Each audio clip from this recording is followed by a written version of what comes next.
இறையன்பர்கள் நலன் காக்கின்ற அரசு என்றால் அதில் மாற்று கருத்துக்கு இடமே இல்லை என்ற வகையில் இந்த ஆட்சியில் மாண்புமிகு எங்கள் உயிர்ந்து மேலான அன்பு தலைவர் தமிழ்நாட்டுடைய முதலமைச்சர் அவர்களுடைய சிந்தையில் உதித்திட்ட பக்தர்கள் நலன் பயக்கும் பல்வேறு திட்டங்களில் ஒரு சிறப்பான திட்டமாக கருதப்படுகின்ற ராமநாத சுவாமி திருக்கோயில் ராமேஸ்வரம் காசி பயணம் என்பது 60 வயது கடந்த 70 வயதிற்குள்ளான மூத்த குடிமக்கள் பயணிக்கின்ற இந்த திட்டத்தை ஒன்றிய அரசு கொண்டு வருவதற்கு முன்பே 2022-23 ஆண்டுகளில் முதலில் 200 நபர்களுக்கு என்று அறிவிக்கப்பட்டிருந்த இந்த பயணம் என்பது தற்போது ஒரே முறையாக 602 பேர் இன்றைக்கு ராமேஸ்வரத்திலிருந்து புறப்பட்டு சென்னை எழும்பூர் ரயில் மார்க்கமாக காசிக்கு சென்று அடைகிறார்கள் நாளை இரவு. இந்த பயண திட்டம் என்பது நேற்றைக்கு தொடங்கி 12ஆம் தேதி காலை இங்கே திரும்ப வந்து சேர்கிறார்கள் ராமேஸ்வரத்திற்கு. இதற்கு எங்கள் துறையின் சார்பாக ஒரு இணை ஆணையாளரும் 5 உதவி ஆணையாளர்களும் 45 துறை சார்ந்த அலுவலர்களும் அதேபோல் 2 மருத்துவர்களும் மருத்துவ உதவிக்கு 2 செவிலியர்களும் உடன் அனுப்பப்பட்டிருக்கின்றார்கள். இந்த பயணத்தை மேற்கொள்கின்ற நபர்களுக்கு கிட்டத்தட்ட 10 வகையான பொருட்கள் அளிக்கப்பட்டிருக்கின்றன. அந்த பொருட்களின் 18 வகையான பொருட்கள் அளிக்கப்பட்டிருக்கின்றன. போர்வை உட்பட, பல் துலக்குகின்ற பற்பசை உட்பட, தேங்காய் எண்ணெய் உட்பட, தலைவாருகின்ற சீப்பு உட்பட 18 வகையான பொருட்கள் முழுமையாக கட்டணம் இல்லாமல் வழங்கப்பட்டிருக்கின்றன. ஒரு இறையன்பருக்கு ஆகின்ற செலவு 27,500 ரூபாய் ஆகின்றது. அதோடு மட்டுமல்லாது இந்த பயண திட்டத்திற்கு மாத்திரம் இதுவரையில் 3,80,00,000 ரூபாய் அரசு மானியமாக வழங்கியிருக்கின்றது. ராமேஸ்வரம் பயணத்திற்கு மாத்திரம், ராமேஸ்வரம் காசி பயணத்திற்கு மாத்திரம். இதில் பயனடைந்த பயனாளியுடைய எண்ணிக்கை இன்றோடு சேர்த்து 1,520 பேர்கள், 1,520 நபர்கள். அதேபோல் அறுபடை வீடுக்கு ஆன்மீக பயணம் என்பது மாண்புமிகு தமிழக முதல்வர் அவர்கள் ஆட்சி பொறுப்பேற்ற பிறகு கொண்டு வரப்பட்ட இறையன்பர்கள் மகிழ்ச்சி உறுகின்ற ஒரு ஆன்மீக பயணம். இந்த பயணத்தில் மாத்திரம் இதுவரையில் 3,815 பேர் பயனடைந்திருக்கின்றார்கள். இதுவும் முற்றிலுமாக கட்டணமில்லா பயணம். இதில் மாத்திரம் இதுவரையில் அரசு மானியமாக 4,64,00,000 ரூபாயை அரசே வழங்கியிருக்கின்றது. ஆடி மாத அம்மன் சுற்றுலா இந்த பயணமும் ஏற்கனவே இருந்த இந்த பயணத்தை மேலும் சீரமைத்து சிறப்பு சேர்த்து கிட்டத்தட்ட 3,404 சக்திகள் இதுவரையில் இந்த பயணத்தில் இறைவனை தரிசித்திருக்கின்றார்கள். அந்த வகையில் இதற்கான செலவு 75 லட்சம் ரூபாய். இதையும் இந்த அரசே மானியமாக வழங்கியிருக்கின்றது. அதோடு மட்டுமில்லாமல் புரட்டாசி மாத வைணவ திருக்கோயிலுக்குண்டான பயணம், இந்த பயணத்தில் இதுவரையில் 3,014 பேர் பயனடைந்திருக்கின்றார்கள். இதற்குண்டான செலவு 75 லட்சம். இதையும் அரசு மானியமாக வழங்கியிருக்கின்றது. திருக்கோயிலுக்கு வருகின்ற வருமானம் என்பது வேறு, அரசு சார்பிலே வழங்கப்படுகின்ற வருமானம் என்பது வேறு.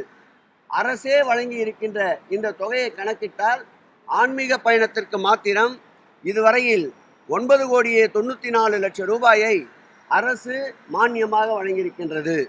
இதில் பயனற்ற இறையன்பர்களுடைய எண்ணிக்கை எடுத்துக்கொண்டால் 11,353 இறையன்பர்கள் இதுவரையில் இந்த ஆன்மீக பயணத்தில் 60 வயது கடந்து 70 வயது வரையில் உள்ள இந்த மக்கள், மூத்த குடிமக்கள் பயன்பெற்றிருக்கின்றார்கள். ஏழையின் சிரிப்பில் இறைவனை காண்போம் என்பார்கள்.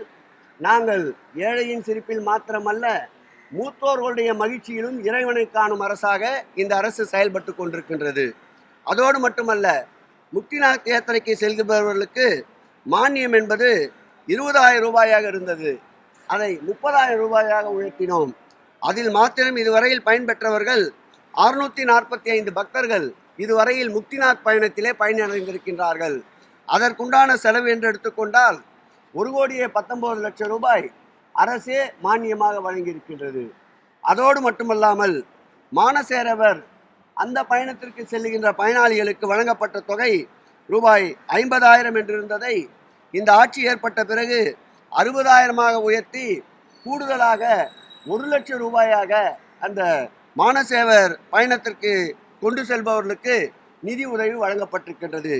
இப்படி பல்வேறு வகையில் இந்த ஆன்மீக பயணத்தில் பயனடைந்தவர்களுடைய ஒட்டுமொத்த இறையன்பர்களுடைய எண்ணிக்கை 11,998.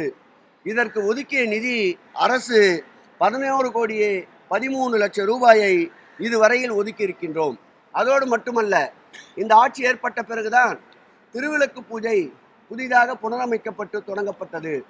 இந்த திருவிளக்கு பூஜை என்பது பௌர்ணமி தோறும் 108 சுமங்கலி பெண்கள் பங்கேற்கின்ற திருவிளக்கு பூஜை. அந்த பூஜைக்கு ஆகின்ற செலவில் 20% தான் கட்டணமாக பெறுகின்றோம். அந்த வகையில் இதுவரையில் பயனடைந்த சுமங்கலி பெண்கள் சக்திகளுடைய எண்ணிக்கையை எடுத்துக்கொண்டால் 81,540 சுமங்கலி பெண்கள் சக்திகள் இதுவரையில் இந்த திருவிளக்கு பூஜையில் பங்கேற்று வீடும் இல்லமும் உள்ளமும் நலம் பெற பிரார்த்தித்திருக்கின்றார்கள் என்பதை மகிழ்ச்சியோடு தெரிவித்துக் கொள்கிறேன். இப்படியெல்லாம் பக்தர் நலன் காக்கின்ற இந்த ஆட்சிதான் வருங்காலத்திலே எப்படி நம் முன்னோர்களை ராஜராஜ சோழன், ராஜேந்திர சோழன் என்று பதிவிட்டு வரலாற்று ஆவணங்கள் சொல்லுகிறதோ, அதேபோல் வரலாற்று ஆவணங்கள் ஒரு 100 ஆண்டுகள் அல்ல 500 ஆண்டுகள் கழித்து பார்த்தாலும் மாண்புமிகு திராவிட மாடல் ஆட்சியுடைய நாயகன் எங்கள் உயிரினும் மேலான அன்பு தலைவர் முத்துவேல் கருணாநிதி ஸ்டாலின் என்ற பெயர் பொருத்திய வரலாறு இருக்கும் என்றால் அந்த வரலாற்றில் ஆன்மீகத்தில் முதலிடம் வகிக்கின்ற ஒரு முதல்வராக எங்கள் முதல்வர் திகழ்வார் என்பதை மகிழ்ச்சியோடு தெரிவித்துக் கொள்கிறேன். வயசானல 60 வயசுக்கு மேல நீ வயசான மாதிரி தான் தெரியுது. 50 வயசுலயே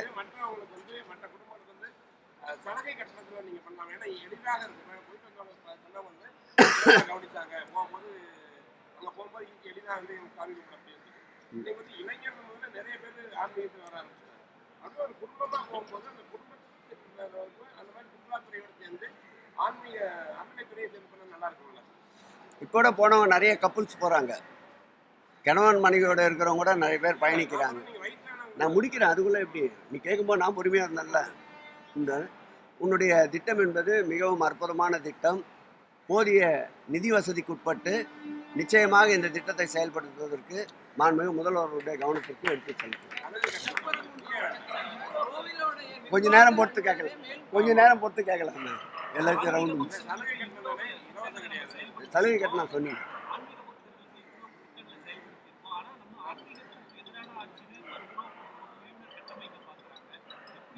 நான் ஏற்கனவே சொன்னேன்,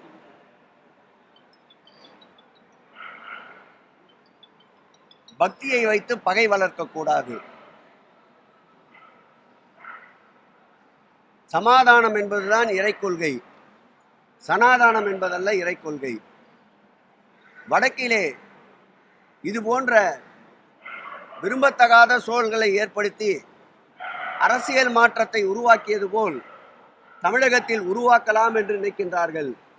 இது ராமானுஜர் வாழ்ந்த மண், எல்லோருக்கும் எல்லாமான மண். அதோடு மட்டுமல்ல, ஒரு காலத்தில் வல்லபாய் பட்டேலை இந்தியாவின் இரும்பு மனிதர் என்று போற்றுவார்கள். இன்றைக்கு தமிழகத்தினுடைய இந்தியாவே உற்று நோக்கின்ற இரும்பு மனிதராக இருக்கின்ற மாண்புமிகு தமிழக முதல்வர் எங்கள் உயிரினும் மேலான அன்பு தலைவர் அவருடைய ஆட்சியில் பிரிவினை என்பது எந்நாளும் எடுபடாது. பிரிவினை சக்திகள் இரும்பு கரம் கொண்டு அடக்கப்படுவார்கள். இந்த தமிழகத்தை பொறுத்தளவில் எங்கள் முதல்வருடைய கொள்கை எல்லோருக்கும் எல்லாமான அரசு. எந்தெந்த மதத்தினர் அவரவர்கள் வழிபாட்டை எப்படியெல்லாம் விரும்புகிறார்களோ அமைதியான சூழ்நிலையில் கட்டுப்பாடோடு ஒழுக்க நெறி தவறாமல் அப்படி விரும்புகின்ற அந்தந்த மதத்தினருக்கு உண்டான பாதுகாப்பையும் போதிய அமைதியையும் ஏற்படுத்தி தருவதுதான் இந்த ஆட்சியுடைய கொள்கை லட்சியம். அந்த வகையிலே இந்த ஆட்சியை ஆன்மீக ஆட்சி என்று கூறாதவர்கள் எப்படி மஞ்சக்காமாலை கண்கள் கொண்டவருக்கு கண்டதெல்லாம் மஞ்சள் என்பது போல் தோன்றுமோ அதுபோல்தான் இந்த ஆட்சியின் மீது குறை கூறுபவர்கள் என்பதை நான் இங்கே பதிவிடுகிறேன்.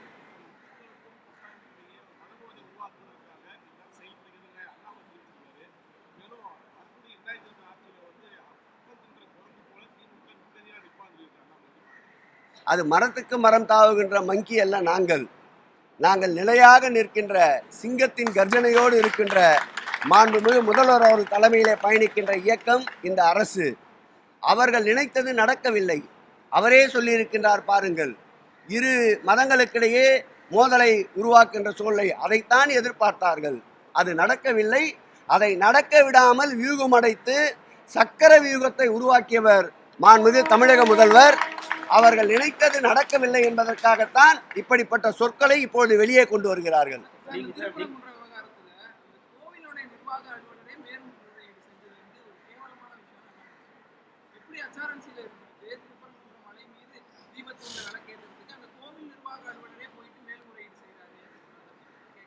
திருவண்ணாமலையிலே கார்த்திகை தீபம் சரித்திர ஆவணங்கள் படி பார்த்தால் 350 ஆண்டுகளுக்கு மேலாக ஏற்றப்பட்டு வருகின்றது. மேலே இருக்கின்ற மலை உச்சியிலே கொப்பரையிலே தீபம் ஏற்றப்படுகிறது.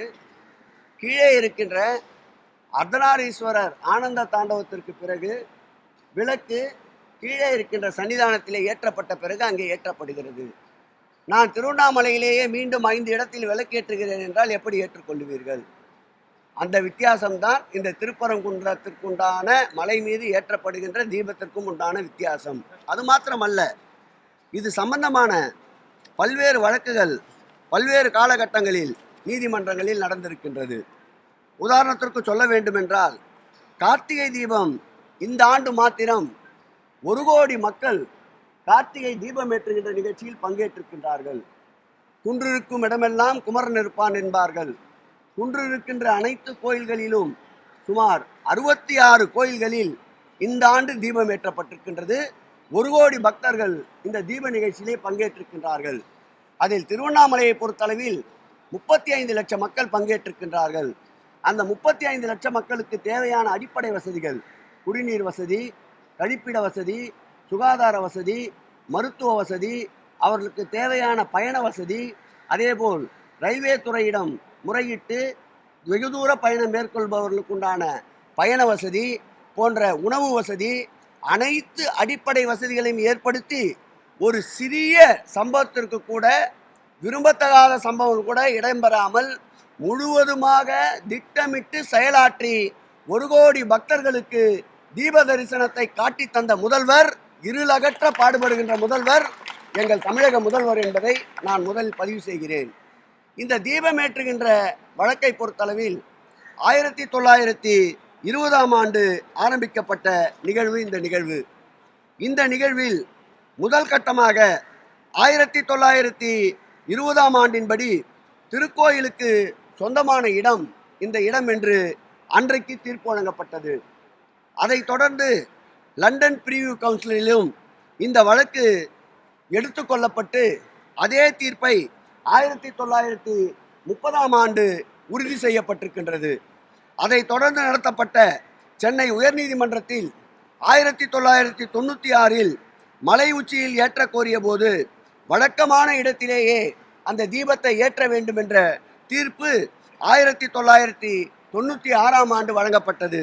அதைத் தொடர்ந்து வருங்காலங்களில் வேறு இடத்தில் தீபமேற்ற முடிவெடுத்தால், வேறு இடங்களில் தீபமேற்ற முடிவெடுத்தால், அப்படி ஒரு சூழல் ஏற்பட்டால் இந்து சமய அறநிலையத்துறை அலுவலரிடம் அனுமதி பெற்று ஏற்றலாம் என்று அன்றைக்கு தீர்ப்பு வழங்கப்பட்டது. அதைத் தொடர்ந்து மீண்டும் 2014ஆம் ஆண்டு மேல்முறையீடு செய்யப்பட்டது. சென்னை உயர்நீதிமன்றத்தில் தொடரப்பட்ட வழக்கில் 1996ஆம் ஆண்டு உறுதி செய்யப்பட்ட அதே தீர்ப்பை 2014லும் உறுதி செய்தார்கள். அதைத் தொடர்ந்து மேலும் மேல்முறையீட்டு மனு 2017ஆம் ஆண்டு தனி நீதிபதி பிறப்பித்த உத்தரவு மீண்டும் பெஞ்சு அன்றைக்கு நம்முடைய இரு நீதிபதிகள் அடங்கிய நம்முடைய நீதிபதிகள்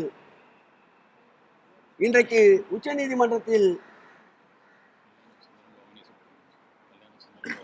கல்யாண சுந்தரம், பவானி சங்கர் என்ற இரு நீதிபதிகள் அடங்கிய நீதிபதிகள் வழங்கிய தீர்ப்பில் மீண்டும் அதையே உறுதி செய்து ஏற்கனவே 100 ஆண்டுகளுக்கு மேலாக ஏற்றப்பட்ட இடத்திலேயே தீபம் ஏற்றப்பட வேண்டும் என்று உத்தரவிட்டிருக்கின்றார்கள்.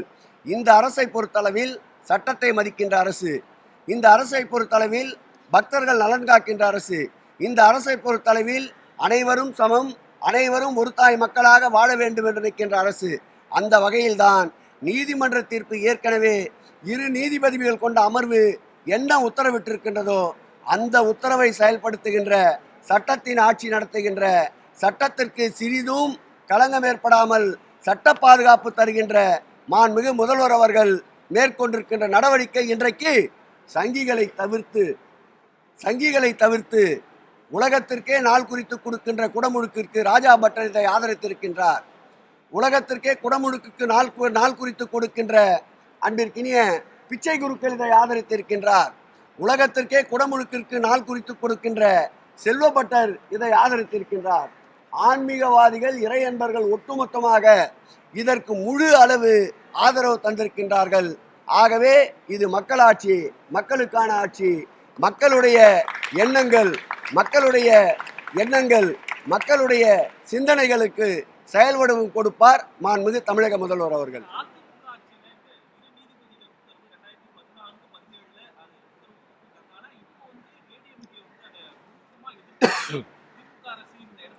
அதிமுக அம்மையார் இருந்தபோது சரி, அப்போது எடுக்கின்ற நிலைப்பாடுகள் அனைத்தும் அந்த கட்சி சுய சிந்தனையோடு எடுத்து வந்தது. இப்போது எடுக்கின்ற நிலைப்பாடுகள் அத்தனையும் டெல்லியிலே இருந்து உள்துறை அமைச்சர் அமித்ஷா அவர்கள் என்ன சொல்லுகிறார்களோ அதற்கேற்ற நிலைப்பாடுகளைத்தான் எடுத்துக்கொண்டிருக்கின்றார்கள். ஆகவே அவர்கள் கொண்ட கொள்கைகள், அவர்கள் கொண்ட லட்சியங்கள் அனைத்தும் காற்றில் பறக்க விட்டு கொண்டிருக்கின்றார்கள் என்பதற்கு இந்த திருப்பரங்குன்றம் இந்த தீபமேற்றும் நிகழ்ச்சியிலேயே பார்த்தால் 2014, 2017 2 காலகட்டங்களிலும் அதிமுக ஆட்சி தான் இருந்தது. அந்த ஆட்சியிலே தீபத்தை இன்னொரு இடத்தில் ஏற்றுவதற்கு அனுமதி மறுத்து இவர்கள் நீதிமன்றத்தில் அஃபிடவிட் தாக்கல் செய்தவர்கள். ஆனால் இன்றைக்கு அதை மறந்துவிட்டு 2ஆம் இடத்திலும் தீபம் ஏற்றுவதற்கு அரசு முன்வர வேண்டும் என்று அறிக்கை விடுவது போலித்தனமானது. அவருடைய கொள்கைகள், கோட்பாடுகள், லட்சியங்களை பாரதிய ஜனதாவிடம் அடிமை சாசனம் எழுதி தந்து விட்டார்கள் என்பது இந்த கண்டன அறிக்கையிலிருந்து புலப்படுகிறது. வேற பேசு, அவரை போய் கேட்கணும். நீங்க என்ன கேட்ட? அவரை தானே போய் கேட்கணும். என்னது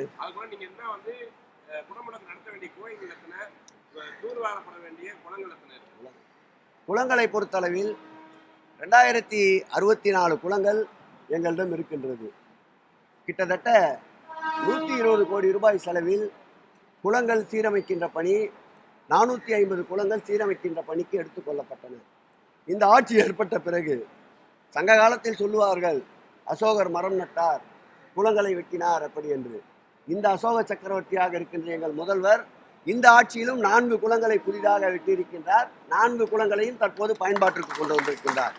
ஆகவே அந்த வகையில் குளங்கள் மாத்திரமல்ல, கடந்த காலங்களில் திருத்தேர் மழையிலும் வெயிலிலும் நனைந்தபடி இருந்த திருத்தேர்களுக்கு அன்றைக்கு முல்லைக்கு தேர் கொடுத்தான் பாரி என்பார்கள். இன்று தேர்களுக்கு தேர் பாதுகாப்பு கொட்டகையை தந்தவர் முத்துவேல் கருணாநிதி ஸ்டாலின் என்றால் மிகையாகாது. அந்த வகையில் இதுவரையில் 700 திருக்கோயிலே இருக்கின்ற திருத்தேர்களுக்கு கொட்டகை அமைத்து தந்திருக்கின்றார்.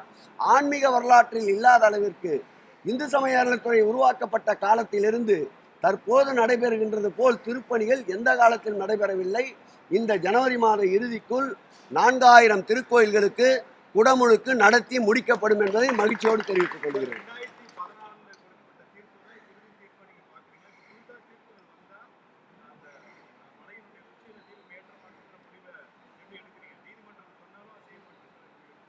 நான் எதையாவது கொண்டு வரணும்னு நினைக்கிறீங்க. எங்களை பொறுத்தளவில் இது சட்டத்தின் ஆட்சி. சட்டத்திற்கு அடுத்தடுத்த கட்டங்கள் இருக்கின்றது. இறுதி வரையில் இன மத மோதல்கள் நடைபெறாமல் தடுப்பதற்கு என்ன முயற்சி வேண்டுமானாலும் இந்த அரசு எடுக்கும். பிறப்பால் வேண்டுமென்றால் மதங்கள் பிரிக்கப்படலாம். ஆனால் வாழ்க்கை நெறிமுறைகளில் மதங்களை பிரிக்கக்கூடாது என்பது எங்களுடைய தலைவருடைய கொள்கை. நாம் அணிந்திருக்கின்ற இந்த உடை இது யார் தயாரித்தது என்று யாருக்கு தெரியும்?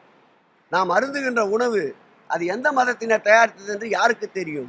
ஆகவே ஒரு தாய் மக்களாக தமிழக மக்கள் ஒரு கொடையின் கீழ் மாண்புமிகு முதலமைச்சர் அவர்கள் கொடையின் கீழ் நிற்பார்கள்.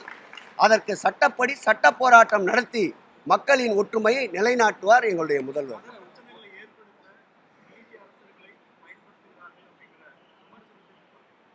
நீதியரசர்களுடைய தீர்ப்புகளுக்குள் நான் செல்ல தயாராக இல்லை. இந்த வழக்கு தொடர்ந்து கொண்டிருக்கின்றது.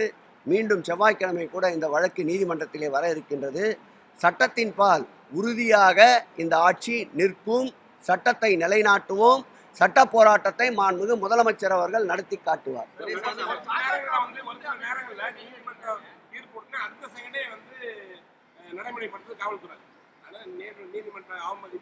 உடனே நாங்கள் நடைமுறைப்படுத்துறோம்னு சொல்றாங்க. பல இடங்கள்ல ஆக்கிரமிப்பாகிற முதற்கொண்டு பல இடங்கள்ல. ஆனா இங்க மட்டும் காவல்துறை உடனே கேட்கலையே. நண்பர் ஊடகத்துறை சார்ந்த நிருபர் தான். அன்றைக்கு தொலைக்காட்சியில் அவர் இருந்திருக்க மாட்டார் என்று நினைக்கின்றேன். தொலைக்காட்சியை பார்த்திருந்தால் இந்த கேள்வியை கேட்டிருக்க மாட்டீர்கள். இல்ல நிருபர் கேட்கும் போது அதுக்கு பதில் சொன்ன பிறகு திருப்பி கேட்கணும். இல்ல நீங்க கிராஸ் பண்ணி பேசினா எப்படி? சரி நீ கேளுங்க, நீ பேசுங்க.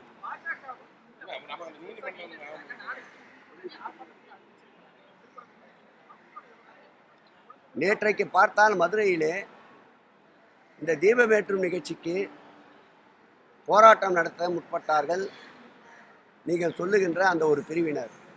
ஆனால் பொதுமக்களாக வெகுண்டெழுந்து அந்த போராட்டத்திற்கு எதிர்ப்பு தெரிவித்த நிலை. அந்த போராட்டம் கடையடைப்பு போராட்டம். ஒரு கடைகள் கூட அடைக்கப்படவில்லை. கார்த்திகை தீபம் முடிந்த பிறகு 2-3 நாட்கள் கிரிவல பாதையை பயன்படுத்துவார்கள். திருப்பரங்குன்றம் கிரிவல பாதையில் வழக்கத்தை விட அதிகமான அளவிற்கு கிரிவல பாதையில் பக்தர்கள் பயணித்துக் கொண்டிருந்தார்கள். ஆகவே இந்த போராட்டங்கள் அத்தனையுமே ஆன்மீக மக்கள் ஏற்றுக்கொள்ளவில்லை. ஒரு குறிப்பிட்ட பிரிவினர் இதை வைத்து 2026ஆம் ஆண்டு தேர்தலை கணக்கிட்டுக் கொண்டிருக்கின்றார்கள். வடபுலத்திலே நடந்தது போல் ஏதாவது ஒரு மிராக்கல் நடக்காதா என்று. இது திராவிட மண், இது பெரியார் மண். அத்தனையும் சமாளித்து மீண்டும் 2வது முறையாக எங்கள் உயிரினும் மேலான அன்பு தலைவர் முத்துவேல் கருணாநிதி ஸ்டாலின் அவர்கள் அரியணையில் ஏறுவதை இப்படிப்பட்ட சூழ்ச்சி சூதுகளை முறியடித்து நிச்சயம் 2வது முறை முதல்வராக அமர்வார். அவருடைய இந்த எண்ணங்கள் நிச்சயமாக ஈடேறாது. கண்டிப்பாக உங்கள் விருப்பத்தை நிறைவேற்றுவோம்.